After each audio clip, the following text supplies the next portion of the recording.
നമ്മുടെ ജീവിതത്തിലേക്ക് കടക്കുവാണല്ലോ. ഞാനൊരു ട്രാഫിക്കിലെ പോലീസ് ഉദ്യോഗസ്ഥനാണ്. അറിയാം. അതുകൊണ്ട് തന്നെ എല്ലാ കാര്യങ്ങളും തുറന്നു പറഞ്ഞു തന്നെ തുടങ്ങണം. അതെ അതെ. എനിക്ക് ഒറ്റ കാര്യമുള്ളൂ, എന്താ? എന്റെ അമ്മച്ചി നോക്കണം. എന്റെ അമ്മച്ചി നോക്കണം. ആരെ? എന്റെ അമ്മച്ചി നോക്കണം. അമ്മച്ചിയെ നോക്കണം. അമ്മച്ചി ഇവിടെ? അതാ ഞാൻ പറഞ്ഞു, അമ്മച്ചി നോക്കണം. ഇവിടെ ഉണ്ട്. നമ്മളെ മുള കേൾക്കാൻ വേണ്ടി ഈ ഭാഗത്ത് എവിടെ ഉണ്ട്? ഇവിടെ ഉണ്ട്. നോക്കണം. നമ്മൾ നോക്കി വേണം നമ്മൾ തുടങ്ങാൻ. ചേട്ടാ, ഞാൻ ഒരു കാര്യം പറഞ്ഞ ചേട്ടാ അനുസരിക്കോ? ഇന്നത്തെ ഒരു ദിവസം എന്ത് പറഞ്ഞാലും ഞാൻ കിങ്ങിണി പറഞ്ഞ അനുസരിക്കും. പക്ഷെ പിന്നെ അങ്ങോട്ട് പോകും തോറും എന്റെ തോളി കയറി ഇരുന്ന് ചെവി അടിക്കാൻ നിന്നാ ഞാൻ സമ്മതിക്കും. ഇല്ല അതല്ല.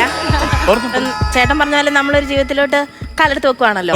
അന്നേരം ചേട്ടന്റെ ജീവിതത്തിൽ ഇന്ന് വരെ നടന്ന കാര്യങ്ങളും എന്റെ ജീവിതത്തിൽ ഇന്ന് വരെ നടന്ന കാര്യങ്ങളും നമുക്ക് തുറന്ന് സംസാരിച്ചാലോ? ഇത് ഇന്നത്തെ രാത്രി തന്നെ എല്ലാം പറഞ്ഞ് തീർക്കണം. നമുക്ക് ഓരോരോ രാത്രികളുണ്ടല്ലോ, ഓരോരോ എപ്പിസോഡായിട്ട് നമുക്ക് പറയാം. അപ്പോൾ അതിനനുസരിച്ചുള്ള റേറ്റിംഗ് ഉണ്ടാവും. അതല്ലേ നല്ലത്.